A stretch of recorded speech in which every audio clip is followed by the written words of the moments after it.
Hello, welcome everyone. Day two. Welcome back to those of you who were with us yesterday, and welcome to those who are joining us for the first time. Once again, I am Ashley Frank, a project lead here at Credential as You Go. Today's agenda is packed, so we are going to want to get right to it.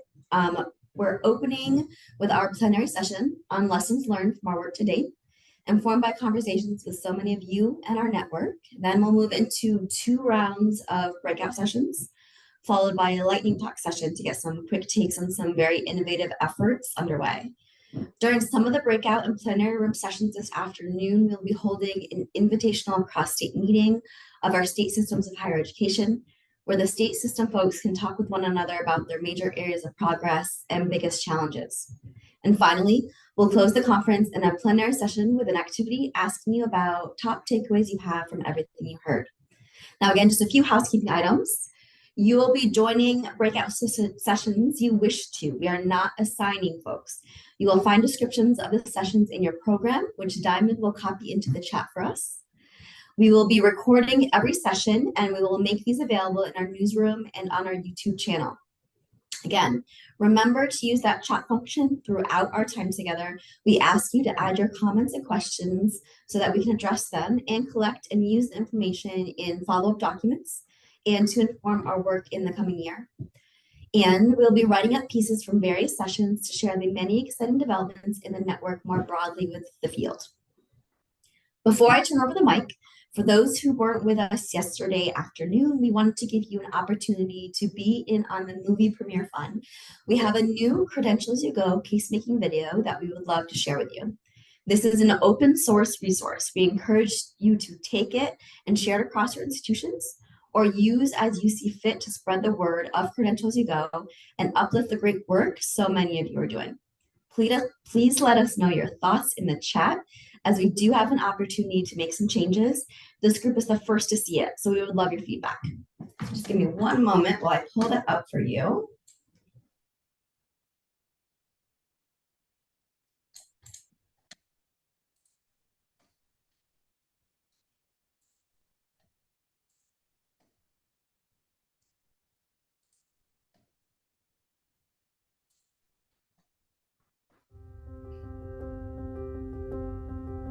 Our current education system relies solely on degrees that are expensive and time-consuming, often leaving many students burdened with debt. In fact, over 40 million Americans attend college, accumulate credits, but never attain a credential. This is unacceptable. What if our degree-centric system began to recognize learning as you go? What if we were to build an incremental credentialing system? One that recognizes learning in smaller increments, milestones along the way. Introducing Credential as You Go, a national movement aimed at transforming our degree-centric system into an incremental one. We believe this is not only necessary but entirely achievable. Why? Because our current credential system doesn't work. Because the workforce demands of the 21st century have evolved. Because our current system doesn't work for all Americans equitably. Credential as You Go's mission is to facilitate the development of a nationally adopted incremental credentialing ecosystem that improves education and employment outcomes for all learners. We started work in 3 states, Colorado, New York, and North Carolina, and we are rapidly expanding across the country. Our work in the following 9 main areas is all towards the effort to offer many paths to sustainable jobs through education and career guidance, to help the more than 40 million who have fallen out of our system with no credential to recognize their learning, to help those currently in our system who need better options, to help employers expand the range of skilled candidates, to prepare for dynamic changes in the workforce. We are not in this movement alone. Our National Advisory Board of more than 130 leaders is helping to guide our work. We've expanded to over 50 partners, including state systems of higher education, colleges and universities, and credentialing bodies in a network to learn from one another and accelerate the incremental credentialing movement. And We're collaborating with others working to improve the learn and work ecosystem. Join us in this movement to make incremental credentialing the way of the future.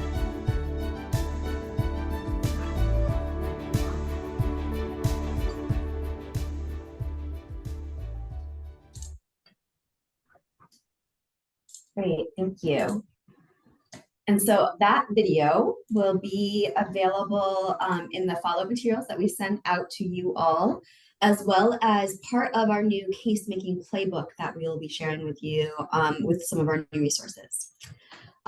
So again, we'd love your feedback. With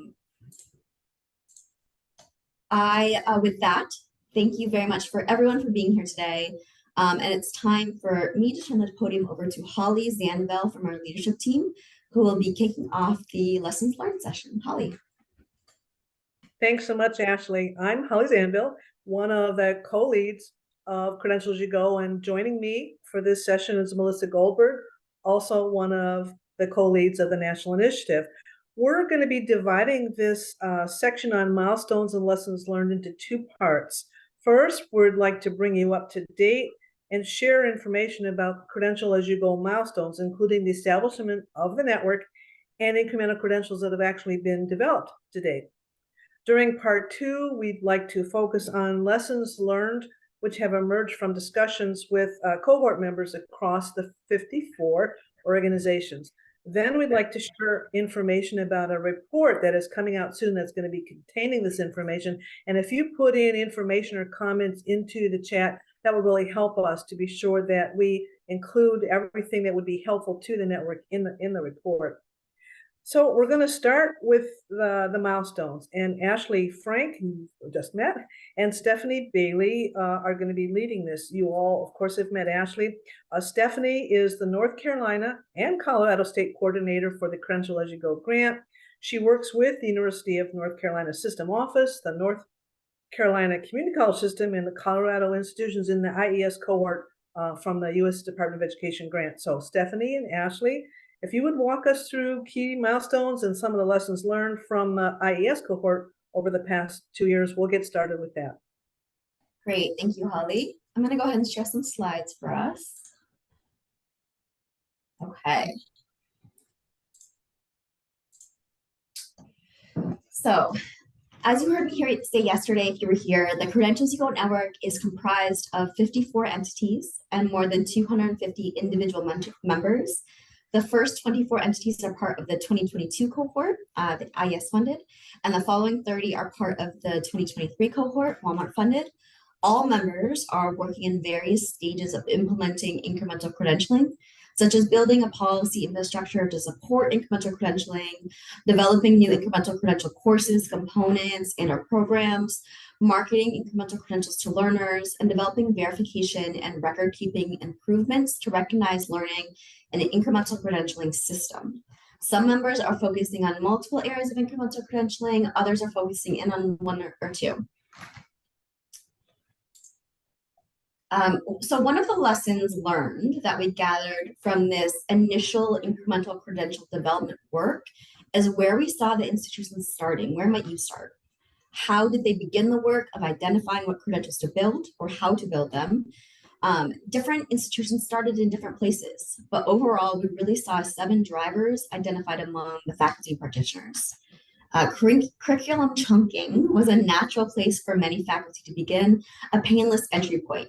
Looking at current degrees and identifying 3 to 4 course chunks that communicate a certain level of understanding and skills related to the degree, or that means something in the workplace. And then students are central, as you heard from our learner panel yesterday.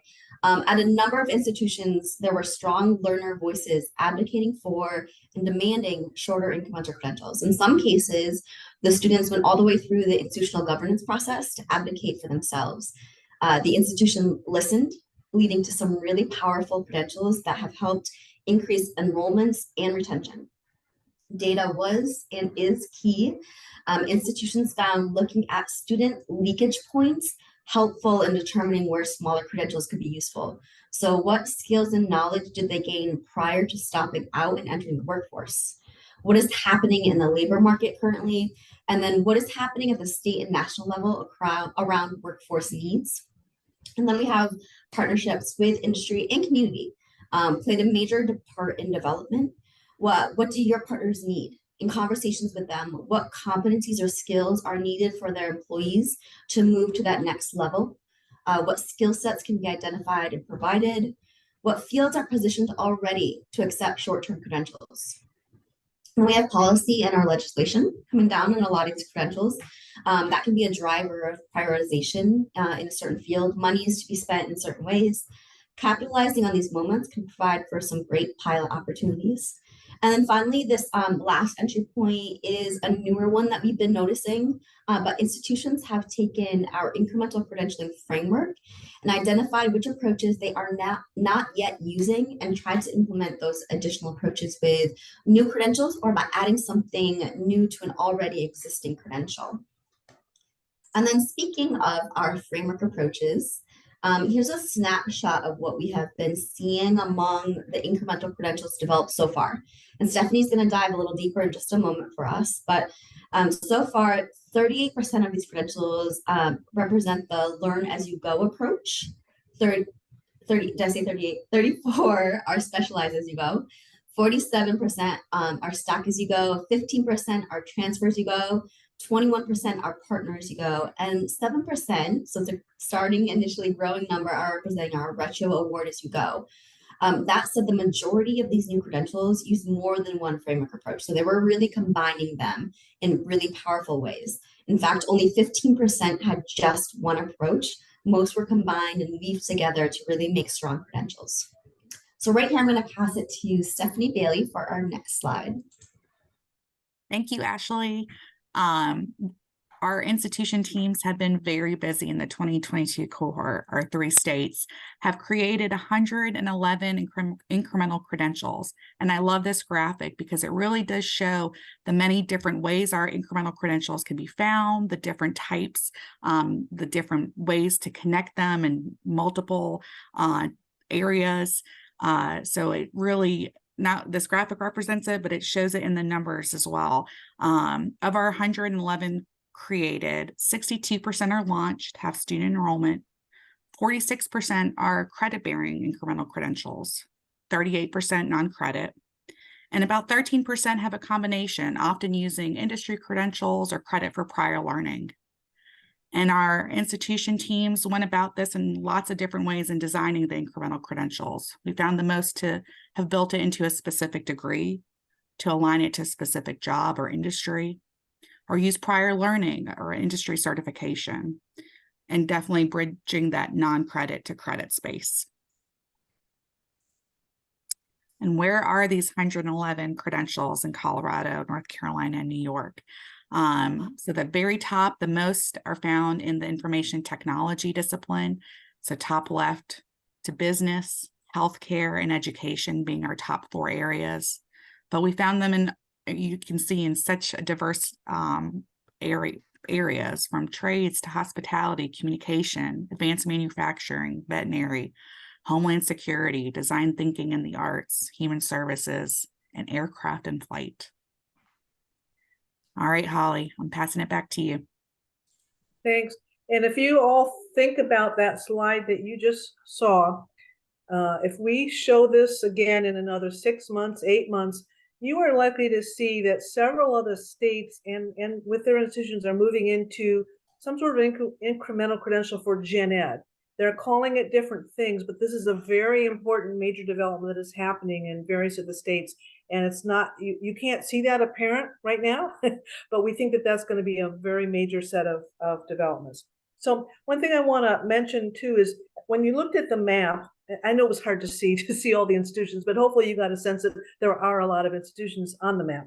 And particularly, we were able to add 30 more organizations with the help of a Walmart grant to really expand Credential as you go this past year, literally since January. So this is the newer part of the activity of the initiative. And those 30 more organizations brought more state systems of higher ed to us, more colleges and universities, both public and private, and 2 actual credentialing organizations, which we were really happy to join the group, because not all credentials, as we all know, are being awarded by colleges and universities. So it's really important for us to expand our thinking as we work on the concept and the implementation of incremental credentialing. So over the past couple of years, we've been meeting one-to-one with the colleges and the state systems that make up the network.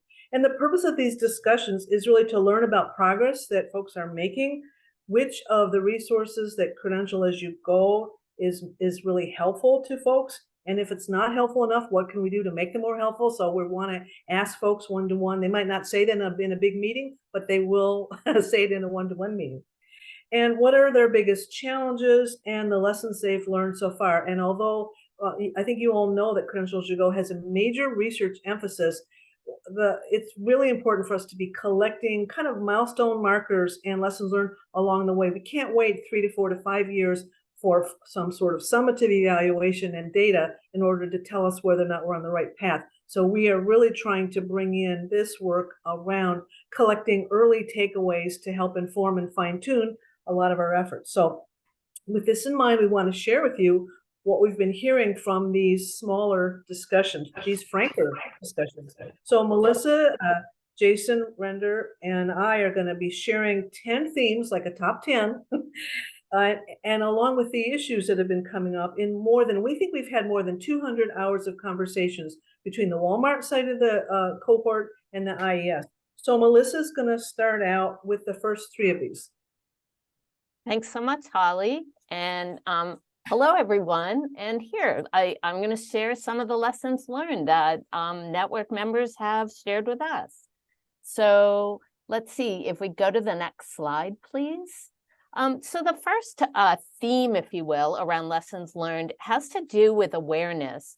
And it's really hearing in particular from the higher education institutions, typically there is a core of sort of early adopters who understand the importance of incremental credentials, but there isn't necessarily a campus-wide awareness of the case for incremental credentialing. And there's also a gap in knowledge or awareness of, say, there are silos, so not necessarily awareness from one segment of the institution to another, what folks are doing from one department to another, or even outside their institutions. And so many of the institutions have been sort of asking about the best ways to increase campus-wide awareness. Next slide, please. And so another theme really has to do with the kind of support that's necessary to incent and support incremental credentialing. And so again, much of this came from the higher education institutions who have kind of identified 3 areas of needed support for incremental credentialing progress. The first, as you can guess, is around leadership support. And so leadership from the top helps in many cases to move innovation. And that said, some institutions have experienced administrative changes, and so work has been delayed as new leadership has come on board. And sometimes when those shifts occur, other priorities compete for the attention, and this also impacts the speed at which the work progresses. A second area is around institutional support. So implementing something new can really impact so many areas across the institution, and buy-in is needed. And so, for example, from faculty, from student support offices, from registrars, admissions, all need to be a part of the development process. And collaborative effort across all these different areas is needed to create that kind of seamless credentialing opportunities for learners.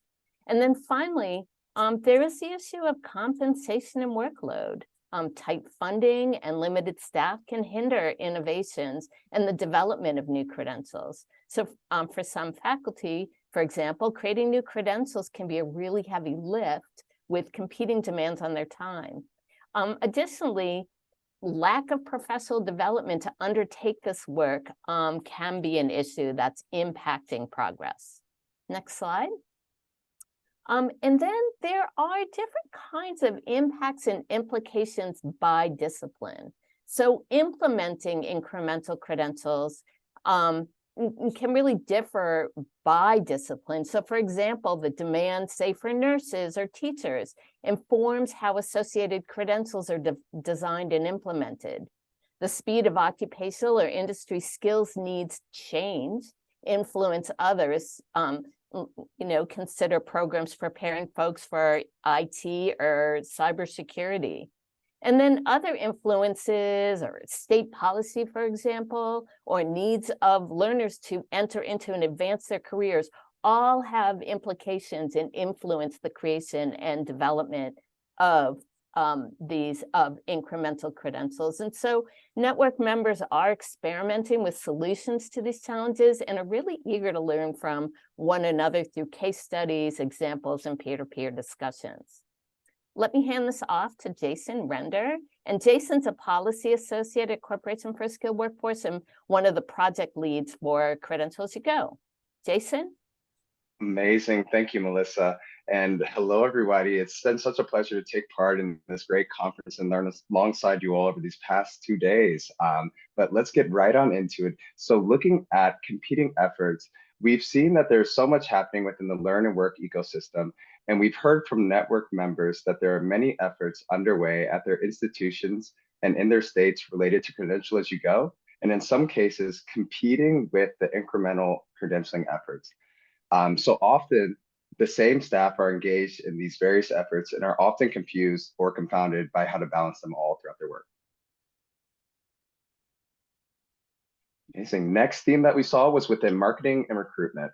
So we saw that promoting incremental credentials is key for engaging both employers and learners. And this requires branding efforts, targeted and consistent messaging. This increase of marketing efforts requires greater resources. Yet many of the institutions we had conversations with lack sufficient funds to step up the efforts to the level that they believe is necessary to carry out these actions and wishes at their institutions. But there is a hunger to learn how organizations are leveraging different resources to support these marketing efforts. And finally, within the theme of employer engagement, institutions are faced with the challenge of aligning incremental credentials with employer needs.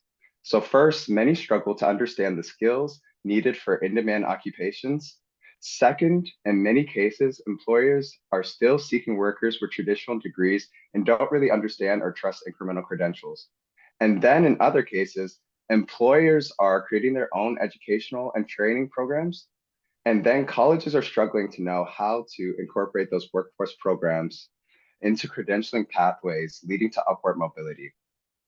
And finally, there's the challenge of aligning and/or embedding industry certifications within the work, many of which are required in the workplace, into a credential pathway. Network members are interested in learning more about their peers and are addressing these challenges effectively. Next, I'll pass it back to you, Holly. Thanks so much. And Tracy, we see your note, and this is exactly why we wanted to share this information at this type of a conference, because as we were going through the one-by-one conversations, we were hearing the same themes and a lot of the similar issues being described by so many of you, whether or not you were a small private institution or a large public institution. That seems very meaningful, that this is a big lift to truly transform our system. So we think that getting the lessons learned out there is really important so that we can begin to figure out who has solved some of these, even though we know that there's not a one-size-fits-all. There's going to be a lot of ways that you are all addressing these. So I want to turn to the next big theme, which is policy.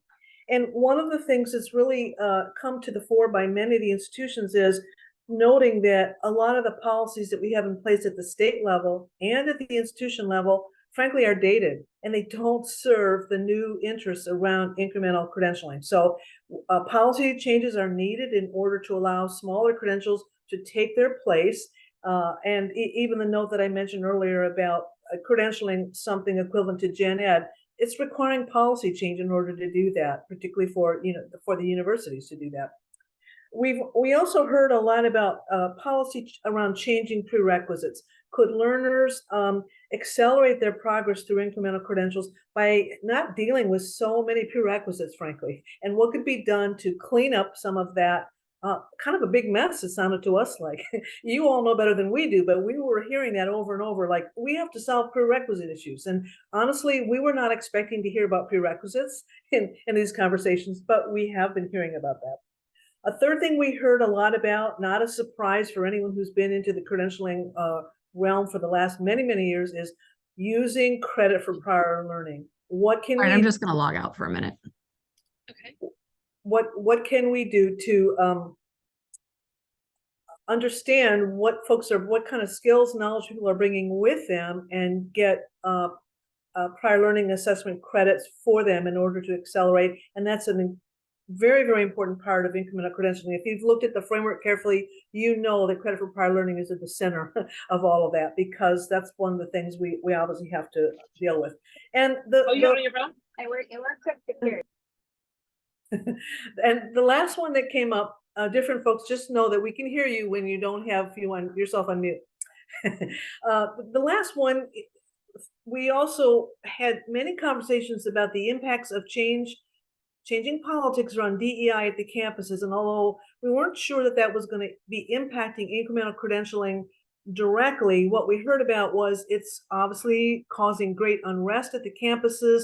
Certain staff positions are being lost. It is not clear how that's impacting students, learners, and the policy world, and that this is clearly a really important part, particularly since one of the purposes of incremental credentialing is to build a fairer, more equitable system. So we're not sure exactly how to portray this. It's different at every campus. It's different in every state, but this is clearly a huge policy issue.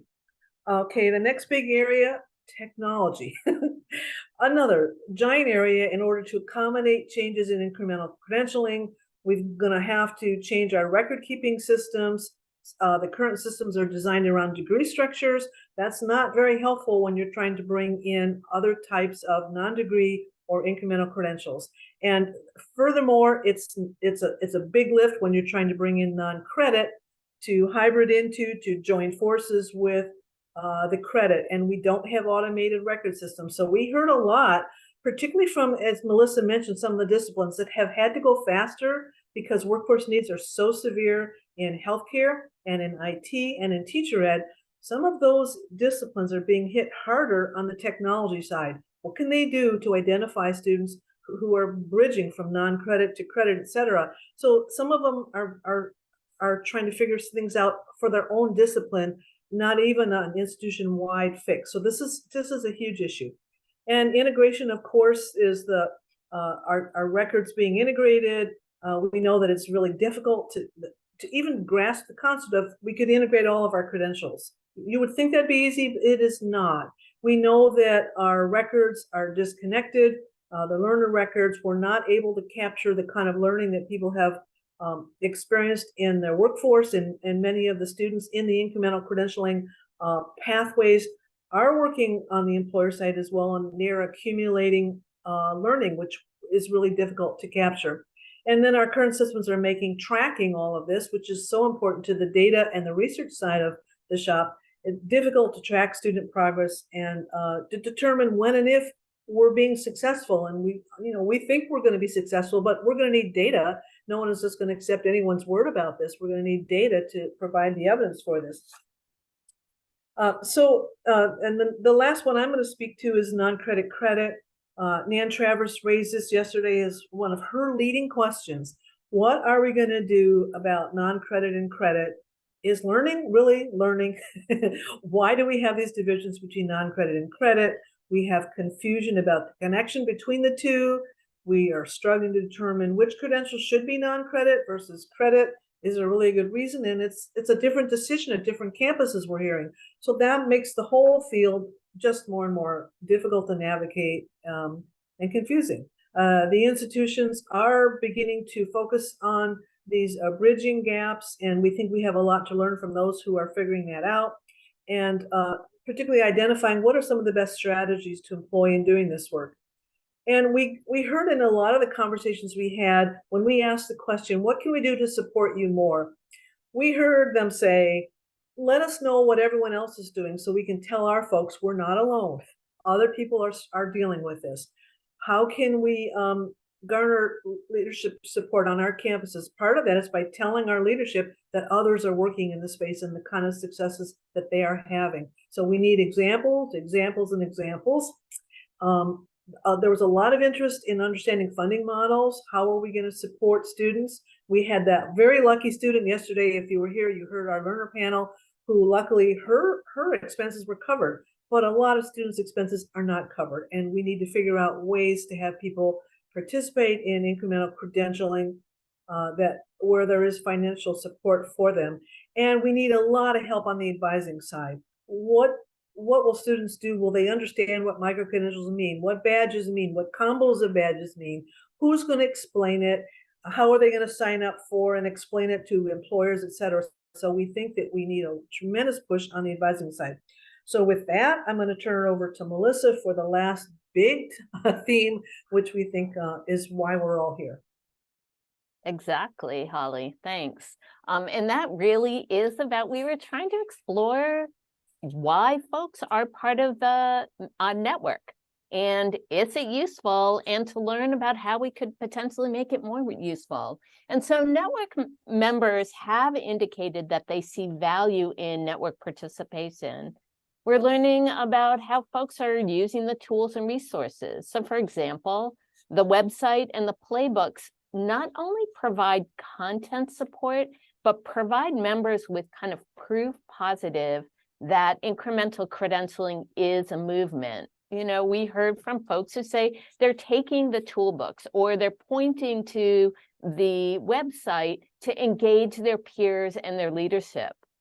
We also see, for example, with playbooks, that they might not read a playbook from cover to cover, but look at particular parts that are most relevant to their circumstances.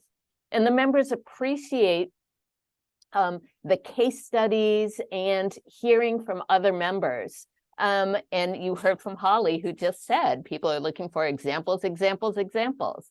And while folks have indicated appreciation for playbook walkthroughs that occur during the large group gatherings, they also did say that they want to make sure that they know who's speaking in that virtual room and how they can follow up with one another. And they really want that smaller group ability to sort of connect and discuss. And many indicated actually that they've appreciated even the one-on-one meeting discussions that we've been having to help them coalesce their thinking as they move forward. That said, network members continue to have questions and seek opportunities for deep dives, how-to discussions, and in particular, when it comes to things around, Holly mentioned some, and it comes around engaging employers, developing and implementing non-credit to credit pathways, financing shorter credentials, and providing advising and support services to learners. And rest assured that we've heard you, and we're working with our team to address ways to respond to these requests with more playbooks, potentially new and different affinity group topics, and additional case studies and examples. And frankly, we're looking to all of you to share with us different kinds of tools and resources and case studies that you're developing about your work. And we're taking the input that we've received from these discussions and all of this information that we've been gathering, and as well as information that we've been hearing from all of you yesterday and hopefully today. And we'll be including them in a report, which we're going to publish on the Credential As You Go website. And we're going to keep you posted as to when that information will be available. But let me stop for a minute and ask all of you, does what you're hearing, I mean, we saw one post that I think it is, but is what you're hearing resonate? Are these the kinds of lessons that you're learning? Are there others that you can share with us? And just tell us what's on your mind with respect to the network and related resources and activities. We'd really love to hear more from you so that this is all about a continuous improvement process. And Ashley, if somebody wants to speak, can they just unmute themselves?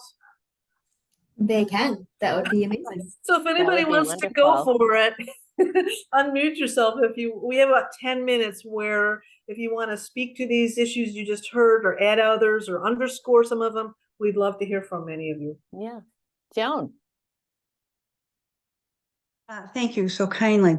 A couple of the things that tend to resonate with me is the payment for someone to go through a credential. Mhm. And at CSU, we tend to write a fair number of grants. I have 5 current grants, and I'm in that workforce development space. And Precious was in on the conference yesterday, Precious Johnson, one of our students, and she was part of that panel. And we were able to cover those costs, which really gave her an opportunity to just add to her repertoire of being workforce development ready, and really helped her to gain some confidence. And we also, some other things that I've been encountering is not only the educational piece, but also looking at those social determinants of health issues that are barriers for people to proceed forward, and helping folks to address those issues as well. And I find myself in that space as well, whether it's lack of health insurance, whether it's of driving to get to a job for a service hour experiential opportunity, even a uniform or shoes or whatever it might be, childcare, et cetera. So those are some of the things that resonate. And we're currently working on that now. We have a couple grants where we're addressing those things.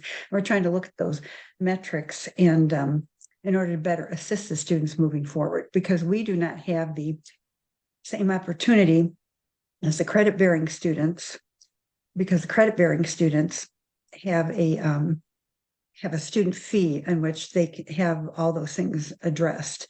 And so we're having to outsource for that on the CE side. Yeah. So. Oh, thanks so much for sharing that, Joan. And really this whole notion of braiding these kinds of resources together, looking for opportunities. One other piece that I'll just mention that didn't come up on the panel, but I did hear about from one of the panelists, was this notion that she had to go for fingerprinting, and the institution actually chartered a bus and told everyone to be at the school at 10 o'clock in the morning and shuttled them over so that they didn't have to worry about their transportation to get fingerprinted. And I would just add, in one of the breakout sessions yesterday, the sole focus was on finance models. Who was figuring out ways to help learners finish their programs? What funds could be tapped at the institution, maybe at the state level? And folks kind of just asked whether or not we could do a playbook on finance issues and start pulling in examples from all the network members. And so we think that that's probably something that would be really helpful, because some of you have actually figured out some very unique finance models. So we'd like to start pulling that together. And actually would put out a request to share with us any examples like you just did, Joan, and others who would like to speak up now or would send us information about that. Yeah. Others of you who want to raise your hand or unmute yourselves and jump in. Did we leave it? What didn't we say that you thought you were going to hear about network participation, about kinds of support that you were hoping to have, or challenges or lessons learned that you've encountered along the way?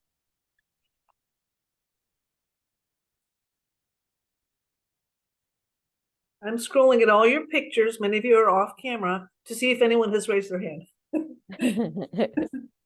Well, I'm not seeing any raised hands. Oh, good. Doreen. Yeah. Hi, sorry I was off camera. I had to finish my lunch. But I have to say that we've been involved in this since the beginning, and it really has been an eye-opening experience. I've been able to utilize the framework, the concepts, the philosophy to really talk to our students, and our students first, and then our faculty.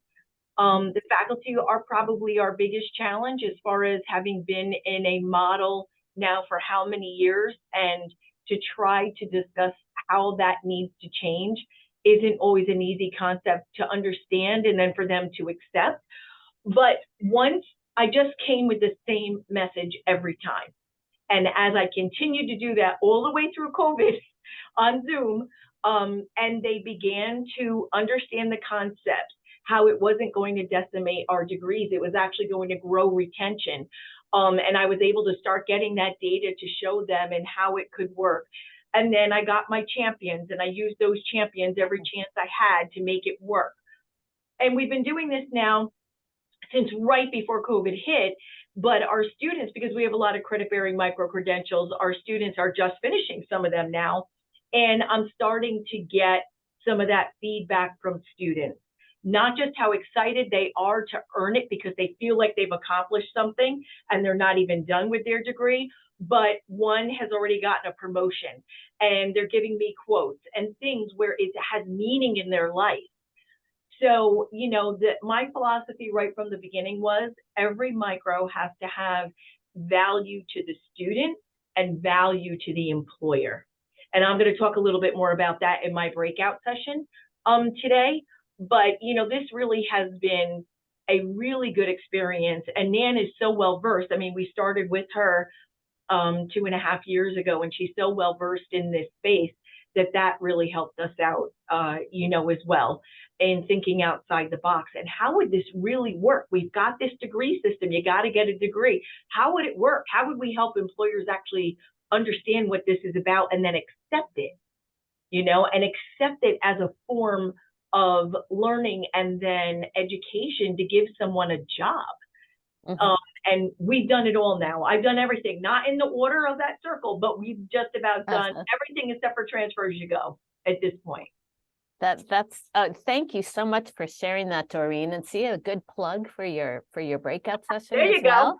And I would just add that in none of the hours and hours of the one-to-one conversations did I hear any campus say that parents were pushing back, saying, what was their student doing, pursuing a micro-credential or a BAD? I mean, maybe they didn't understand it, but I thought we might hear some of that. Oh, I only want you to go to school to get a degree. So I think that's an interesting thing that we didn't hear that, but I would be interested to see if you're all hearing any of that as well. Mm-hmm. Jennifer, do you want to jump in? Yeah, you asked the question, what would we like to see more of? Not that I feel like this conference was deficient, not at all, because frankly, I could have only watched the students and been like, that was an amazing conference, because they were just, seriously, it was really interesting too. I had some background things going on that were absolute threads with what those students were talking about, mainly the financial piece, but I'd like Walmart to come talk to us. Like, they're funding this, right? I want to hear from Walmart. I want to hear from Hewlett Packard. I want to hear from Tyson Chicken. I want to hear from Ford. I need to know what they need because they're still calling the bachelor's degree for their entry-level positions that are not super technical. And like, okay, we can do that, but I don't think you're getting what you need, Ford, Walmart, you know, blah, blah, blah. Come talk to us so that we can prepare graduates that can do the jobs that you need filled. Because otherwise, I feel like I'm honestly making a really educated guess. So if we could hear from them, that'd be super. One of the students mentioned yesterday this thing called the Guild. So of course I was like, you know, looking that up. I'd never heard of that.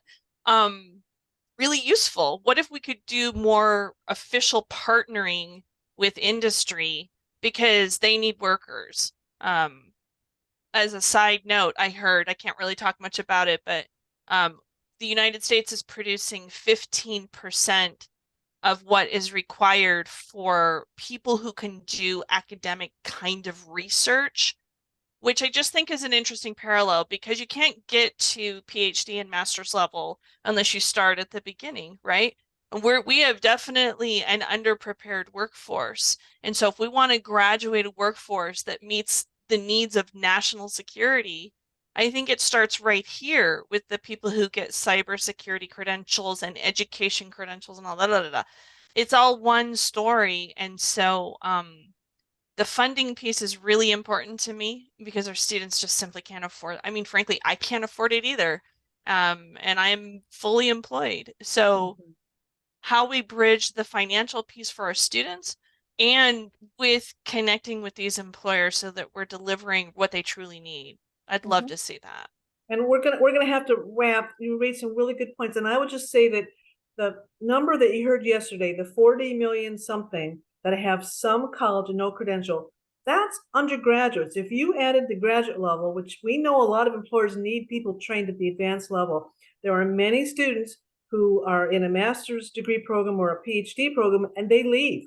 They leave with nothing that recognizes their advanced learning at those graduate levels. And we will be discussing that in some future conferences because we feel that incremental credentialing is about undergraduate and graduate level education, and it's the entire educational and career system. So we need to stop now, and Ashley is going to handle the next step about how we're going to get to breakout sessions. We are going to move into our third series of presentations, our first for this day 2 of the conference. It's going to work the same as it did yesterday, okay? So we're asking you to choose a session that interests you. Molly, why don't you go ahead and open the rooms and I'll explain them a little bit more. So we have Lynn and Veronica will be speaking to stacking from non-credit to masters in LSU's Department of Construction Management in breakout room 1. Alana, Emily, and Madeline will be talking about Colorado stackable credential pathways in breakout 2. And then we have Tim, who will talk through Mohawk Valley Community College's Fast Track Career Initiative in breakout 3. So please go ahead, make your selection, enjoy the session, and we'll see you back here in 30 minutes. As you're kind of coming back in, welcome back. I hope you enjoyed those sessions.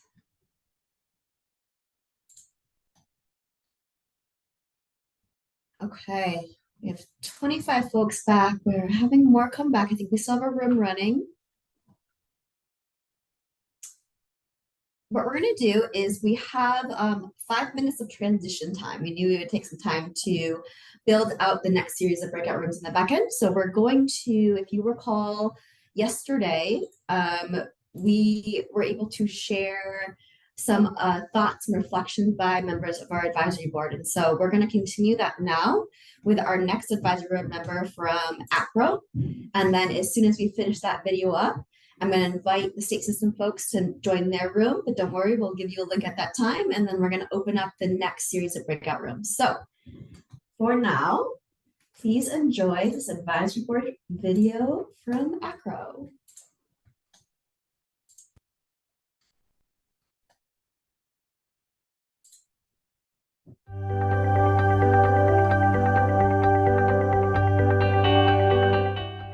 I'm Melanie Gottlieb. I'm the Executive Director of ACRO, which is the American Association of Collegiate Registrars and Admission Officers. There are 2 really main issues that I think are at the top of mind when we're thinking about credentialing and post-secondary education in the U.S. The first is ensuring that we're communicating and signaling our value.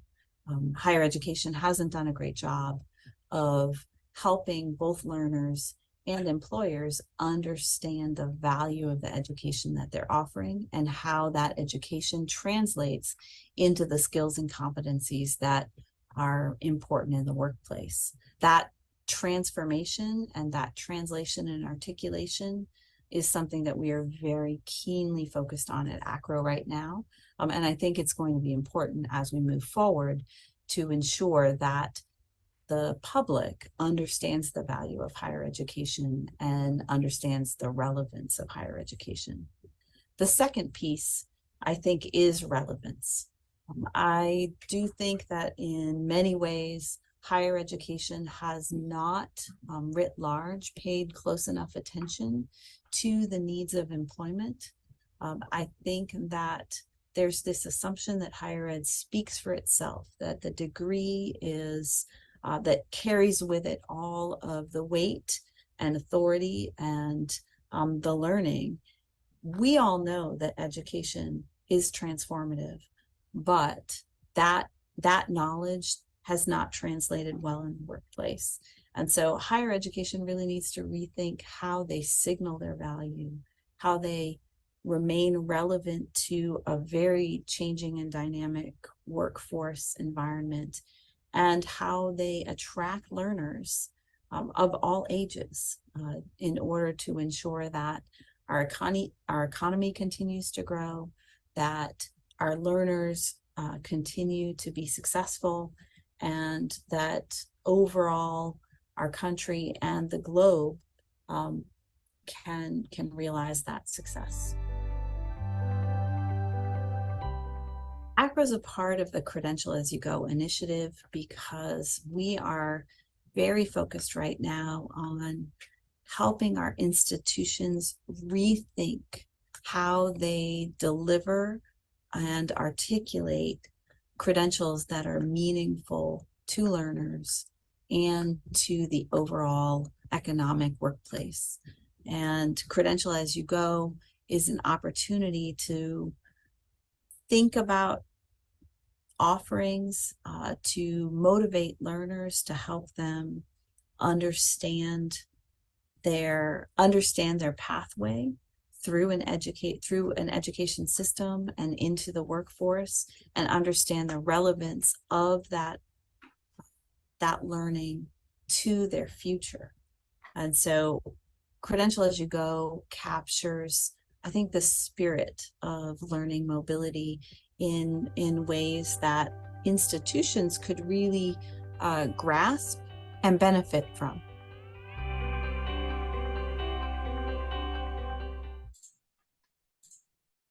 Okay, great.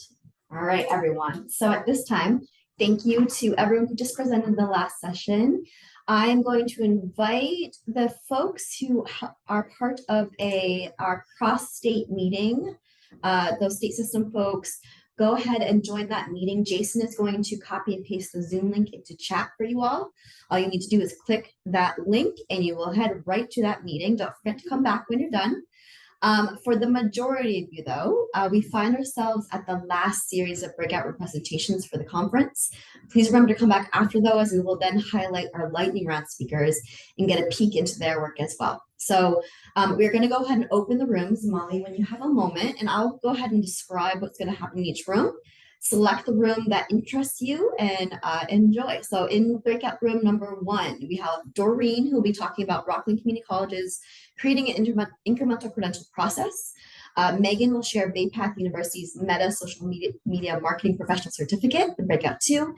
And Glenn will talk about Florida Gulf Coast University's university-wide digital badging initiative in breakout 3. So please go ahead and make your selection. Let us know if you're having any trouble and we can put you in a room, and see you back here in 30 minutes.